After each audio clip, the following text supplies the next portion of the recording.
Hey everyone, it's Sarah, and it is August 22nd, 2012, which means it is exactly 1 week before my surgery.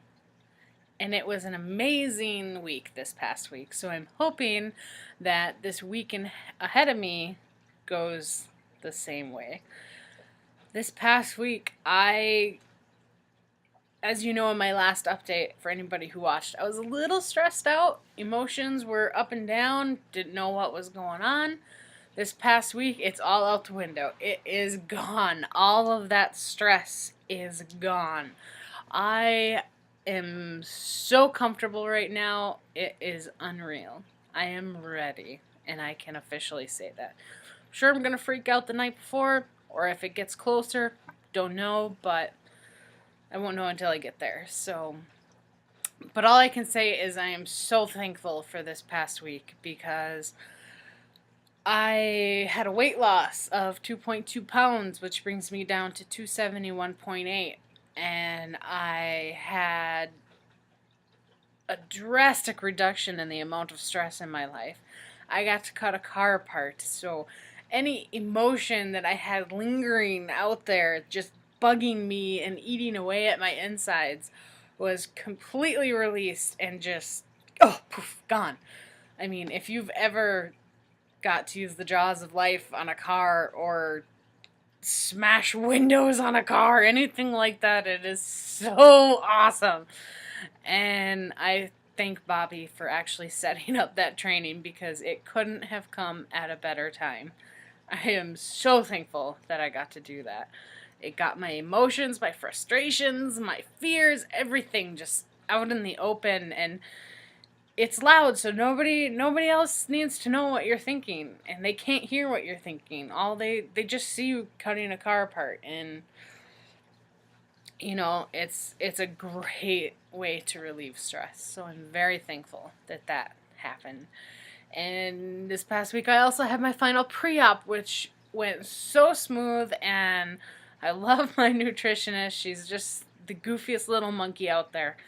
And she really, gave me that extra bit of confidence that I needed. And she believes in me, which is awesome. It's just that extra little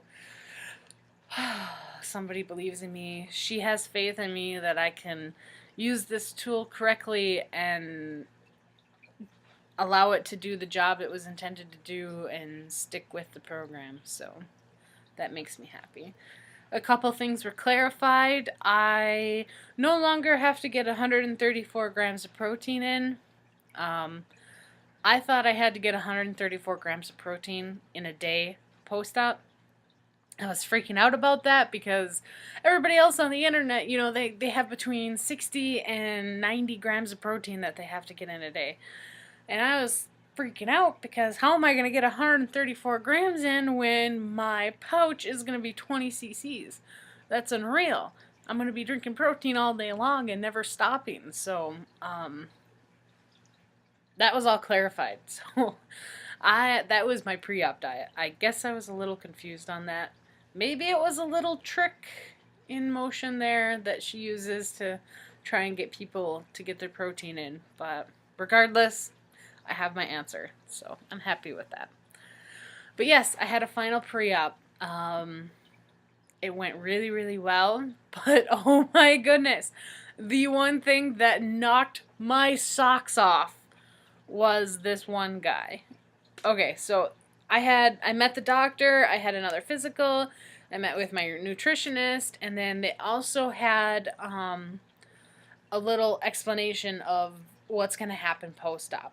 Well, that little bit of information that they were going to give us, that little session, they asked if it was okay to bring another gentleman in to kind of kill two birds with one stone. They're going over the same information. They wanted to see if it was okay if we did it conference style. And I was fine with that. Had no problem whatsoever. So they brought me and this other guy into another room. I was sitting there. He walks in behind me. He sits down in front of me. And my eyes just got so big.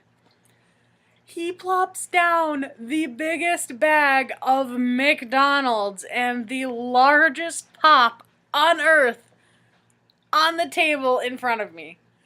And I'm sitting there just in freaking shock. Like, did you seriously just bring McDonald's to your final pre-op appointment for a bariatric Roux-en-y surgery? Did you seriously just do that? It baffles me, and I don't understand how it is even humanly possible to think that is a good idea. And, I was just in awe. I couldn't believe that this guy brought McDonald's to his appointment. And maybe that's a cutback for him. Maybe that's a good change for him. I don't know. I don't want to judge too harshly, but at the same time, when you look at it from a general aspect here, this is not a good idea. Not a good thing. Can you wait 2 hours before you get your McDonald's? So that was a little mind-boggling to me that happened. So, of course, I'm sitting in this tiny room. We're talking about final pre-op and what we're going to be able to eat and drink, and you're smelling McDonald's fries and burgers, and you're just like, oh. And it actually smelled disgusting, which is kind of weird. The past 2 weeks, fast food and anything that's really not that healthy for me doesn't taste good. I didn't really, I thought I was going to go through that whole, binge eating of my typical last meal, mentality, with my typical last meal mentality, and I didn't do it. My last meal last night, it's not really my last meal, but I started my liquid diet 2 days early. I decided to do it last night at midnight, just to give myself a grace period. And last night before work, I had a steak, which was high protein. It was awesome. And then I had squash from my garden. And not that I have a garden. The squash is the only thing that grew, so it's not like I'm, Farmer Joe here. But I had squash, and it was a very high protein, low carb diet, which is what my nutritionist wants prior to surgery, and it worked out well. I didn't have any cravings after that. So yes, right now I'm on my liquid diet.